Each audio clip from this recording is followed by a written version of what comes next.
Welcome to the Author Your Life podcast, where you can write a new script for your life and become the hero of your story. I'm your host, David McRae. You are the author of your life. Let's get started. All you have to decide is what to do with the time that is given to you. In my experience, there's no such thing as luck. It is not our abilities that show what we truly are. It is our choices. Hello, Story Changer, and welcome back to the Author Your Life podcast. In this episode, I'm going to be presenting a piece of training that comes from my upcoming book, Author Your Life, Become the Hero of Your Story. In the weeks leading up to the book's release, and indeed in the weeks just after the book's release, I'm going to be delivering pieces of training that come from the book. So this might be a concept, it might be a strategy, a habit, a tool, a technique that's geared around making a significant change to a key portion of your life. You can enjoy a number of these trainings throughout the weeks and months to come, all coming from my brand new book, which is available for pre-order right now on Amazon. So if you enjoy this training and you think the rest of the book will be equally as useful to you, then make sure you head over to Amazon and pre-order your copy so you get it as soon as it's released. But whilst you're waiting, I'll leave you to enjoy this piece of training that comes from the book. Hello, Story Changers, and welcome back to another episode of Author Your Life. Today we're going to be talking about how to appear more confident. We're going to be looking at specifically how to appear more confident in your interactions with other people. Now today we're also going to be looking at not just the appearance of confidence, not just having a superficial persona of confidence. I don't want you to be fake and a charlatan. What we're going to talk about today are real strategies, real communication techniques that will ultimately lead to you becoming more confident in your interactions. You've heard of the phrase, fake it till you make it? Well, this is one step on from fake it till you make it. This isn't doing false stuff that eventually leads to real confidence. This is doing things that already work that are going to help you to be a more confident communicator. So let's launch into this. We're looking at 3 things today. And these 3 things are all to do with our body language.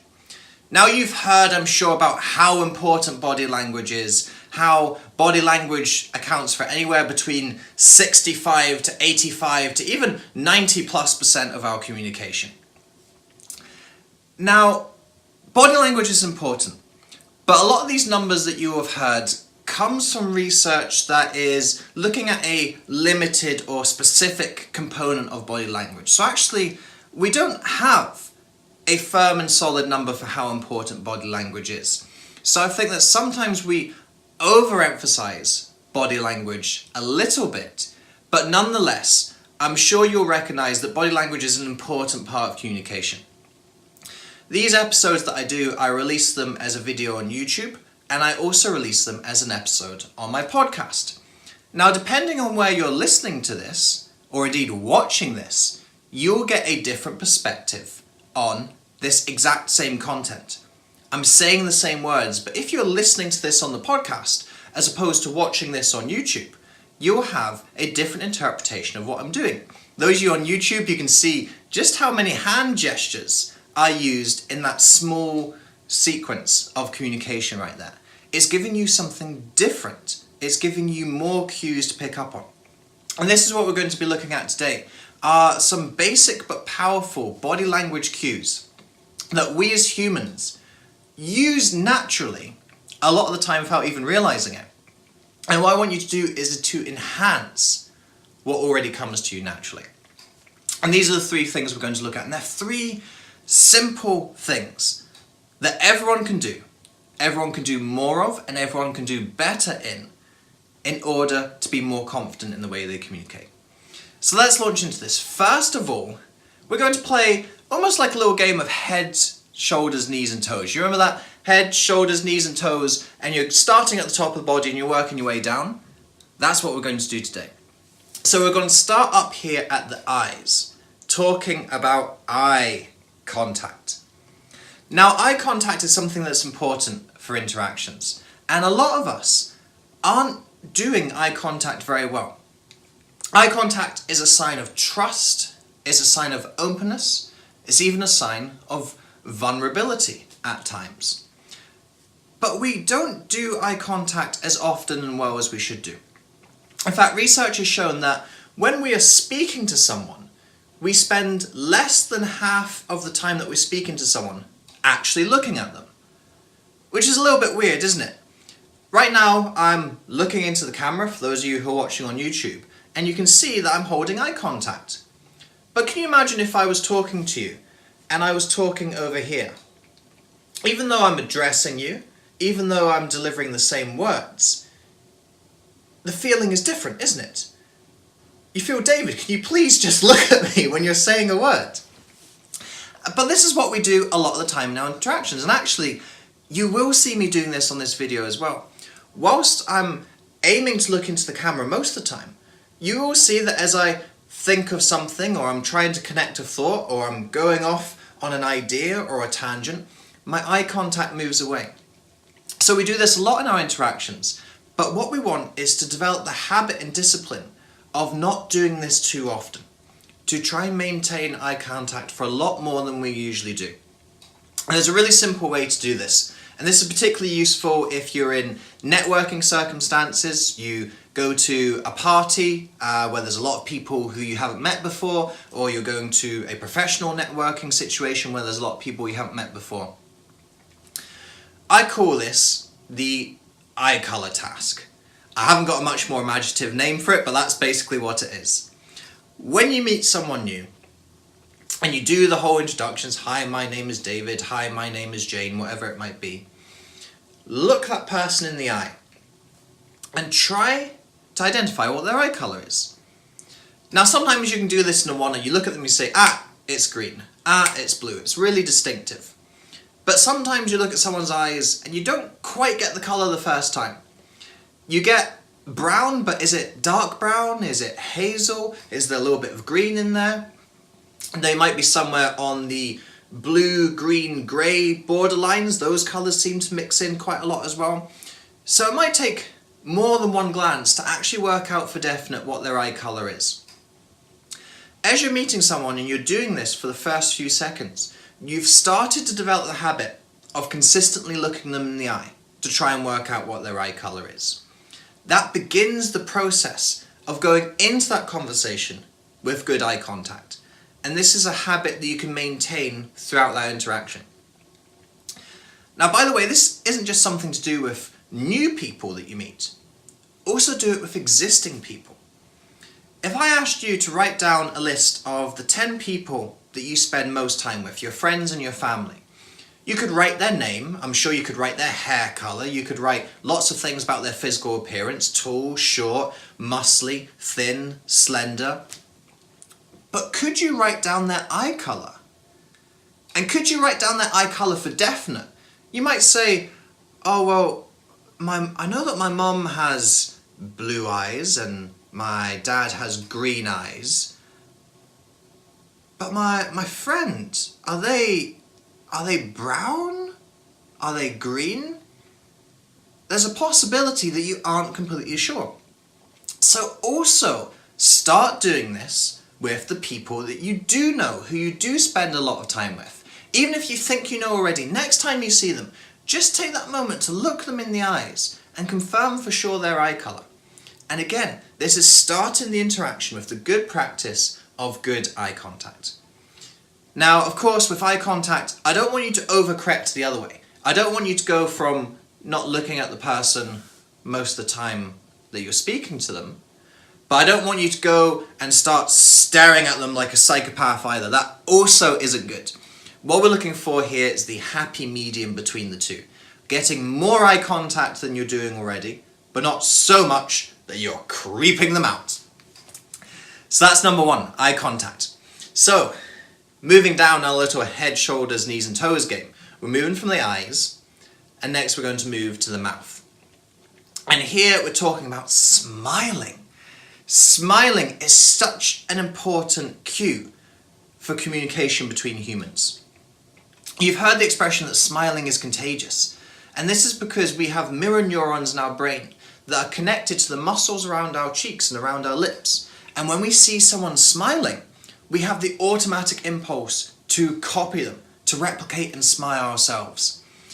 And smiling between two individuals activates the emotional centers of both, and specifically the positive emotional centers of both. So if you're in an interaction and you're smiling and the other person is smiling, both of you are going to have a good impression of that encounter. Both of you are going to state that you enjoy the conversation more. Even though you might be saying the same words and talking about the same topics as you would perhaps if you weren't smiling. But with the smile, a stronger emotional element comes in. And this is really important. And research has actually shown how key smiling is. A huge study was done over in the US into high school students, and they were looking at the popularity of students in the year groups. Now, of course, we have all the stereotypes of the people who are most popular in high school are the jocks and the beautiful cheerleader girls. And what they actually found was that popularity is not based on what we might consider in these particular stereotypes of the way that they look or how much money their parents have or how sporty and athletic they are. What they found, and particularly for the ladies who are watching this, they found that the most popular girls in the year were best predicted by how much other people liked them. Big surprise! The more people who like you, then the more popular you are. But what they also found was that the most popular people in the year, and particularly the girls, were also predicted by how much they liked other people. So popular people are not only more liked by others, but they actually like others more. And they found that one of the key behavioral differences was that popular people smiled more. Popular people smiled more at other individuals in the year. And thus other individuals in the year had a good impression of them, and so they were more liked, and thus they were more popular. So smiling is a huge factor in whether people like you, whether people want to spend time with you, whether people perceive you in a positive light. So that is the importance of smiling. And a little caveat on smiling. This is where we go back to talking about fake it till you make it and putting on a false persona. False smiling doesn't count. There's two different types of smile. There's the fake smile, which is a smile just at the mouth. And then there's what's called a genuine smile or a Duquesne smile. Now a genuine smile, you can tell the difference because the smile doesn't just come from the mouth, it also comes up to the eyes as well. You'll see the little crinkles in the corner. People talk about people's eyes lighting up. That's what you're looking for genuine smile. A genuine smile crinkles the corners of the eyes and lifts up the whole face, not just centered around the mouth. And neuroscience studies have shown that our brains react differently when we see these two smiles. I was talking about those mirror neurons earlier that are wired to respond to a smile. Actually, the mirror neurons don't respond to a fake smile. When we see a fake forced smile on someone else, then there is no emotional center lighted up in the person who sees the smile. But also, there is no emotional center lighted up in the person who's doing the smile, who's doing the fake forced smile. But for genuine smile, that does activate the emotional centers of the brain in people who are smiling and people who are perceiving and seeing the smile. So that's the key difference. Go into your interactions, smile more at people, and give them a genuine smile. Give them some happiness, some joy, some appreciation. There's always something about another person that we can find to bring us some joy, bring us some gratitude, bring us some amusement. Connect with that emotion and bring that emotion into a smile. And that's going to help you to like and be liked more by other people. So continue down our head, shoulders, knees and toes. We've gone from the eyes to the mouth. And now for the third and final tip, I want to go to the hands. Now just like the eyes, hands are a huge signal of trust for us. And this goes all the way back to our ancient ancestor caveman days. Because in those times, the way that you could show that someone was safe and secure was to show them your hands. Because if you had your hand behind a back, you could be holding some kind of weapon, a rock or a club. And so the other person didn't know for sure that they were safe until they could see your hands and see that there was nothing in them. And this tradition carried long after we exited the caves and we started building great stone houses for ourselves.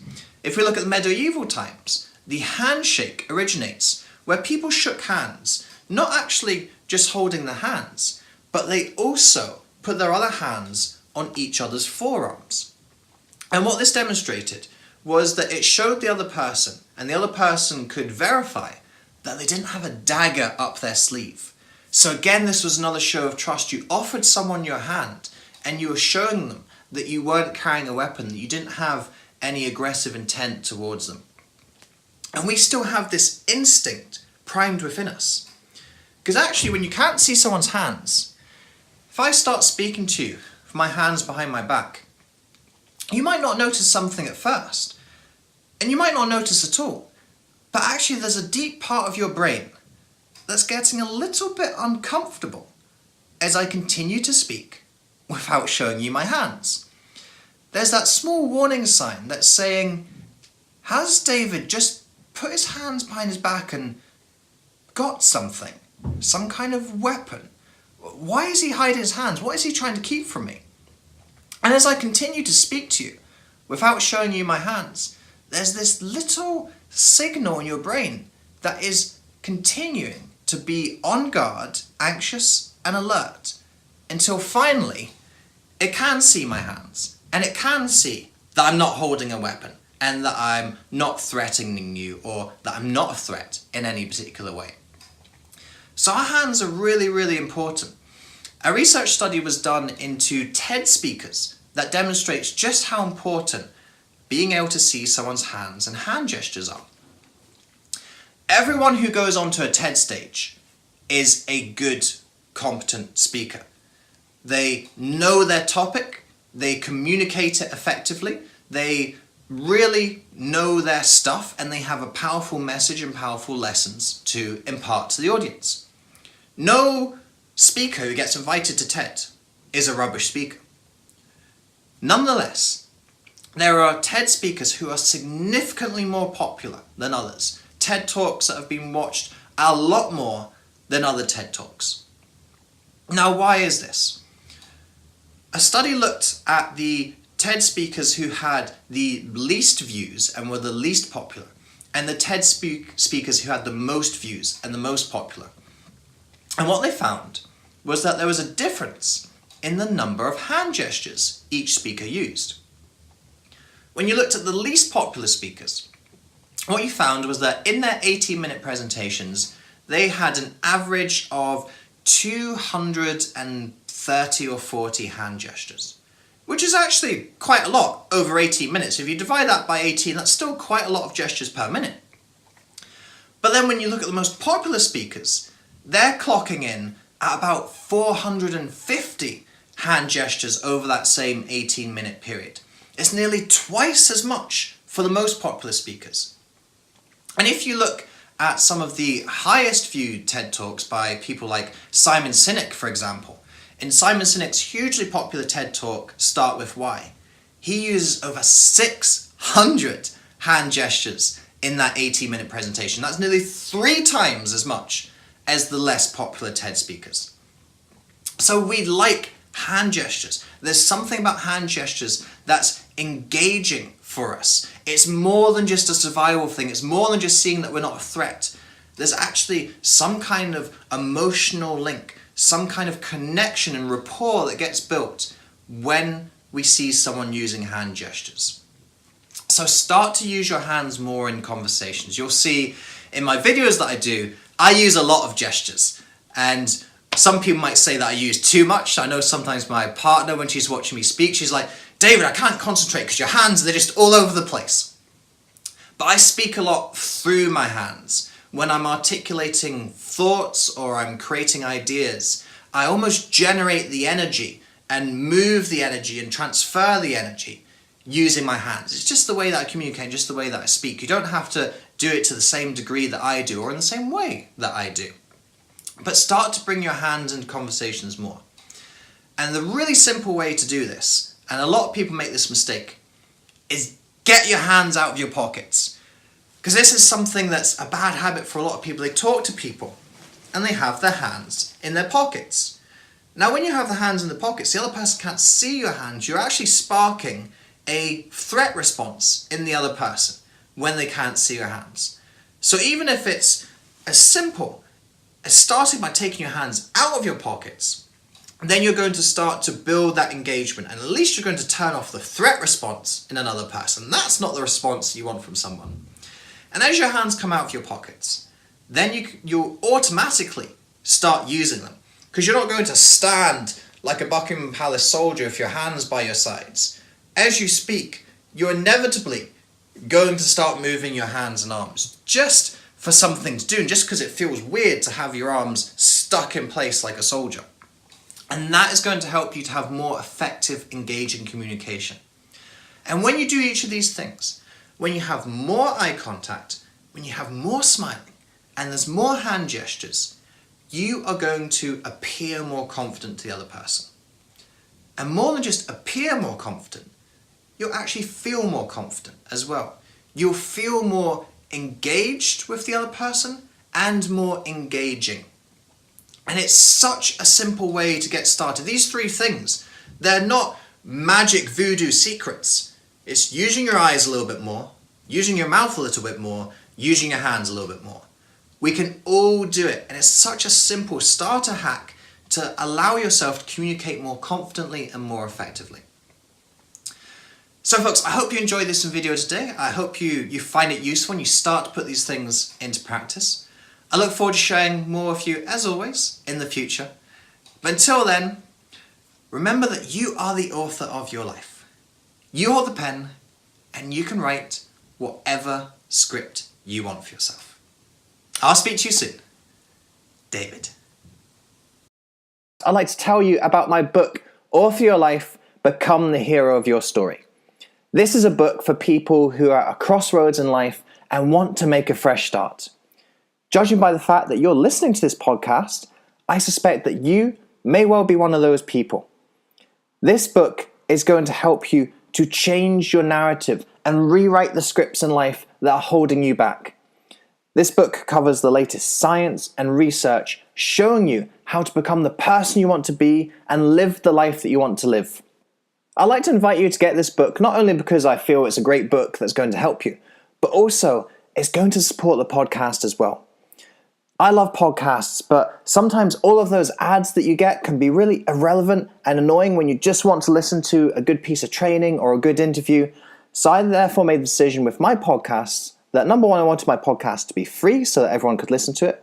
And number two, that I wasn't going to fund it through all these annoying and irrelevant adverts and commercials. Therefore, if you want to support the podcast and support all the things that I put out there for free, whether it be here on the podcast, my YouTube channel, other areas on social media, then buying a book is going to enable and help that process. So this is what we call a win-win scenario. By buying the book, you help to support my work and all the free stuff that I put out there, and you also get a really transformational book that's going to help you make those changes that you really want in your life. So if you feel you're someone who's at that crossroads in life, you're looking for new direction, you're looking for a fresh start, then make sure you get this book. Author Your Life, Become the Hero of Your Story is available on Amazon in ebook, paperback, and audiobook, whatever your preferred medium, it's there for you to go get right now. Thank you so much for listening to this episode. If you enjoyed this episode, I'd appreciate it hugely if you could head over to iTunes and leave a rating and review for the podcast. With your review, please be as honest and detailed as you can be. Because with honest and detailed feedback, that helps me to adapt and grow this podcast to most serve you, the listener. Also, if you enjoyed this episode, then make sure you subscribe to the podcast. That way you aren't going to miss any of the future episodes that we've got lined up for you. Until next time, remember that you are the author of your life. You hold the pen, and you can write whatever script you want for yourself. So go out today and write yourself a beautiful story.